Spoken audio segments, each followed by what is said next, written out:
Everybody loves a tier list, and I have got one for you today. We're going to be ranking the Final Fantasy games, but in particular, we are doing Final Fantasy 1 through to 6. The reason being, I have a Final Fantasy Platinum series where I'm going back and playing all of the Final Fantasies that are available on PlayStation and have a Platinum trophy. 100%ing them, completing them, having a good time, making a video, throwing it out, so we can discuss and reminisce and see what we like, what we didn't like, if the trophy was hard or not, and then moving on to the next one. So this is going to be going alongside that. So for example, once we've done 7, 8 and 9, I will add 7, 8 and 9 into the mix and do a video on that, just because I feel like my thoughts and opinions will be quite current, because I could rank them all now, but I could go back and play Final Fantasy 8 and it could end up being higher or lower once I've played it, and I don't want to keep repeating kind of going through the tier list and moving them about. So we're doing them in sections because I just think it's easily digestible for both me and for you. So with that all being said, and hopefully it all makes sense, what is up guys, Jen here, hope you are all doing well. Welcome back to the channel. Got you covered with timestamps, so if you want to skip to a Final Fantasy ranking, you can skip to the end if you want and see the final results, but don't comment because you don't know how I got there. Please, all I ask is hit the like button, subscribe to the channel if you haven't already, hit the notification bell if you want to be notified of the content, and of course get involved in the comments because this is all about discussion, because your opinions may be very different to mine. So let's switch over to the tier list, hoping that I've got this all set up, and I have. And representing the Final Fantasy games, I have pixel characters. And hopefully we can continue this on. I'm going to be using the Record Keeper sprites because they're very nice, and I just want it to be a little bit different instead of just having the logos. So we are starting with Final Fantasy 1, and we have the Warrior of Light representing Final Fantasy 1. So it's the first Final Fantasy, but where does it rank for me? I had a good time, I guess, with Final Fantasy 1. Playing through the Pixel Remaster, and I should probably mention that it is going to be reflective of the version that I've played. So for this, the most current version is the Pixel Remaster. So that's what we're going off. And you know what? There isn't that much bad to say about Final Fantasy 1, but it is kind of your just average Final Fantasy. It's not great, but it ain't bad. And I think for that reason, I'm just going to stick it in C tier, because of just how plain it is. You know, there isn't a massive amount of jobs to play around with. It's a very A to B kind of gameplay, and the story, you know, it has its twist, and it's not really like a OMG moment for me.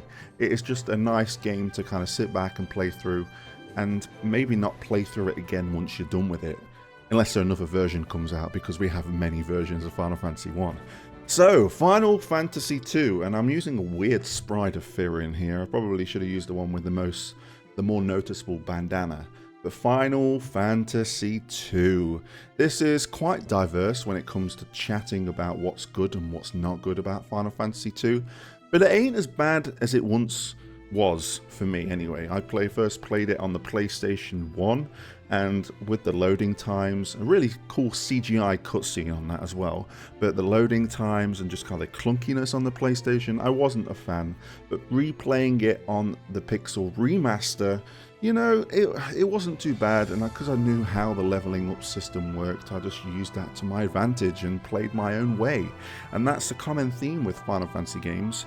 I mentioned it in a comment that I replied to someone, is that Final Fantasies aren't difficult, they're just as difficult as you make it, because you could spend the entire beginning of the game grinding your spells, levels and everything else in between and completely obliterate the entire game, or you can play it naturally, or you can kind of really restrict yourself.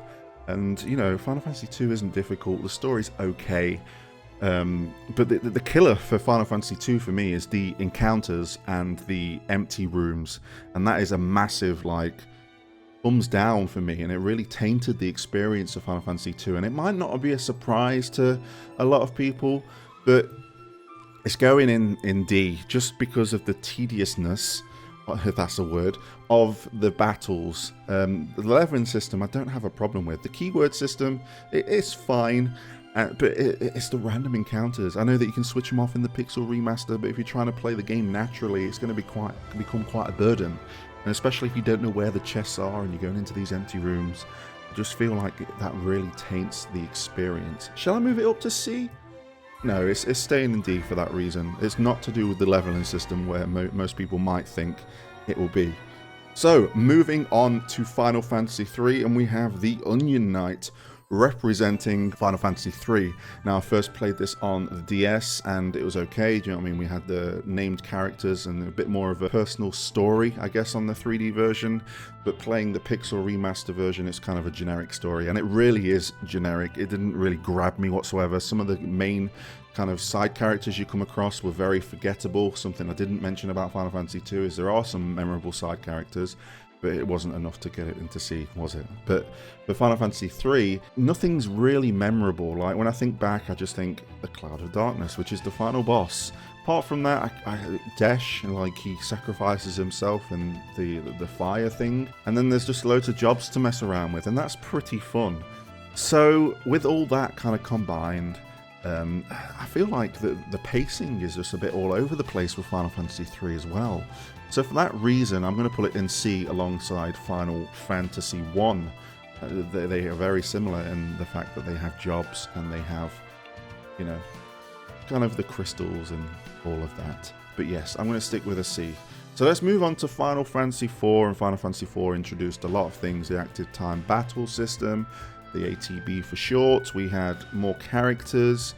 We had, we got rid of the job system, but it was kind of loosely intact with each character kind of representing a job. So you had Cecil being the Dark Knight and the Paladin, Kain being the Dragoon, Rydia being the Summoner, Rosa being the White Mage.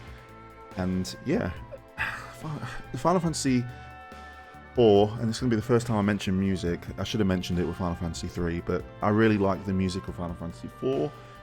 The story of Final Fantasy IV. I think what kind of like brings it down for me for Final Fantasy IV, it's got to be the cliche of characters dying and then reappearing. Like, it worked fine the first time, and it was kind of impactful.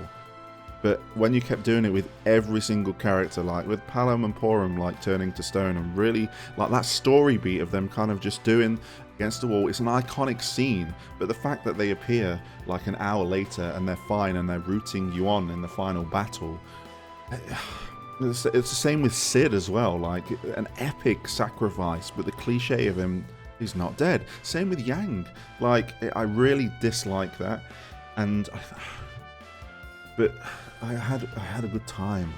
I'm gonna, you know, I'm torn between A, B, and C for 4 here, and I don't want to fall into the trap of having to fill out every one of these letters, but I am going to put Final Fantasy IV in B, and I'm going to quickly kind of swap Final Fantasy 3 and 1 here, just because it's going to be in order if they're in the same kind of tier. So I do find Final Fantasy 3 being better than Final Fantasy 1. So yeah, I'm going to put Final Fantasy 4 in B. Now we're moving on to Final Fantasy 5, and I love Final Fantasy 5. I said it in my Platinum series video that I've noticed, not that people didn't talk about Final Fantasy 5, but people didn't talk enough about Final Fantasy V. But I see it more often now. I think a lot of people got the same appreciation for Final Fantasy V that I do. It doesn't have the strongest story. It has some awesome music. Like, Uematsu is really hitting his stride with the music, but the story isn't the strongest. It's the fact that we just have 4 characters to concentrate on. 5, I guess. And we have a few memorable villains, especially one that then will appear in other Final Fantasy games, being Gilgamesh.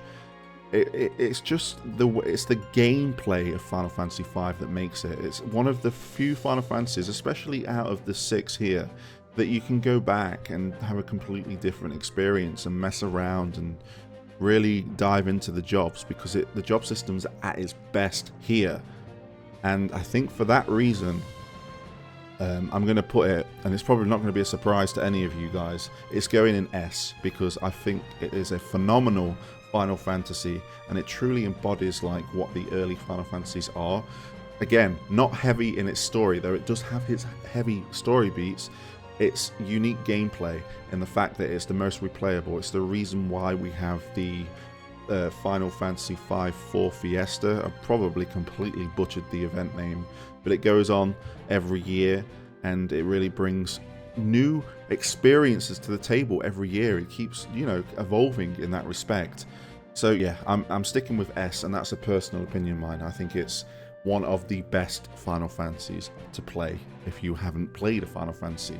So moving on to 6. 6, my first experience with 6 was on the PlayStation when it came with the Final Fantasy X demo disc, and I got to the World of Ruin and then I put it down because the World of Ruin can be very confusing in direction if you don't know what you're doing. This time around, through the Pixel Remaster, obviously I'm trying to 100% it. I'm trying to do all the unlockable characters. I'm trying to get all the relics. I'm trying to get all the summons. And I'm really trying to get the full gist of the story. And, you know, the story is very, very well written in Final Fantasy VI. Like, just taking a moment while I was playing through this and just taking in all the dialogue, taking in all the text, and all the kind of twists and turns, and understanding the characters and their stakes in this world as the world evolves and Kefka kind of, you know, takes over. And Kefka being a really good villain and being one that, you know, succeeds in his path of destruction. Like, there is a lot at stake with Final Fantasy VI as you play through. I still have the debate of, does Terra really feel like a main character? Because I really feel like Celeste shines more. I feel like if you put Terra and Celeste side by side, the only memorable moments that I have for Terra is, of course, the opening as they're walking towards Nash, and probably trancing for the first time. But for Celeste, we have like the first time we meet her being in the jail cell. We have the moment where she's at the opera house because she steals the show there, and it really shows some awesome character development.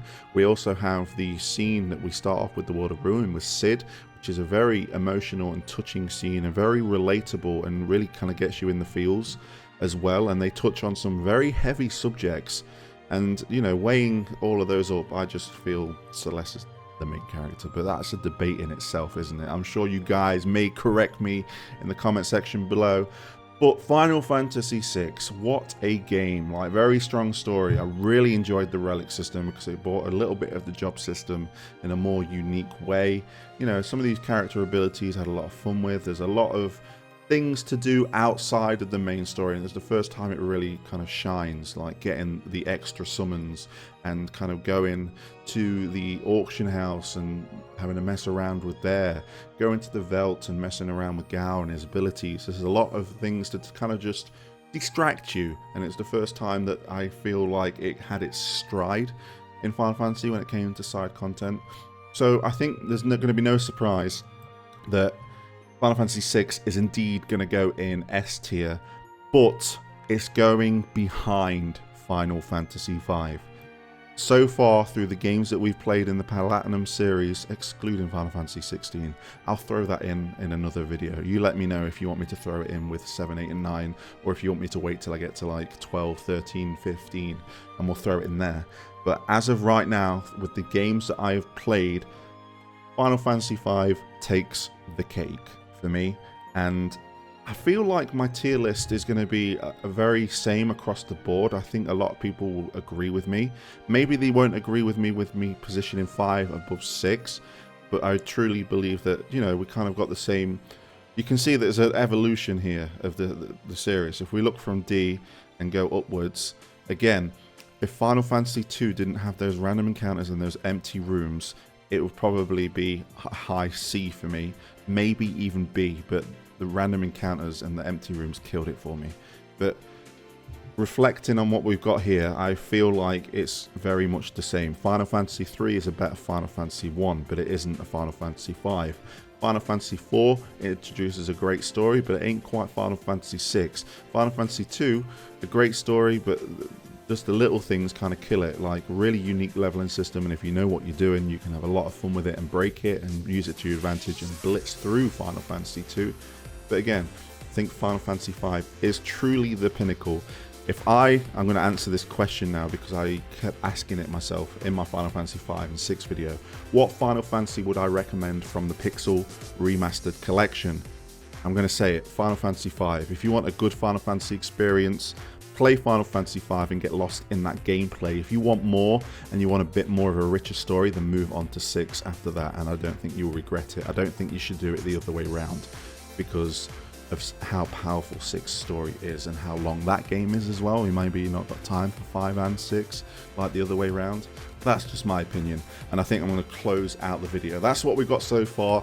The next video, once I've completed Final Fantasy 7, 8 and 9, we'll be talking about those in detail and see where they rank amongst here. Remember, this is my tier list, my rankings, and I'm more than welcome to open the floor to you guys in the comment section below. Let's talk about where we might disagree, where we might agree, and have a great discussion in those comments down below. Thank you for your time. Thank you for watching, and until next time, I'll catch you on the flip side.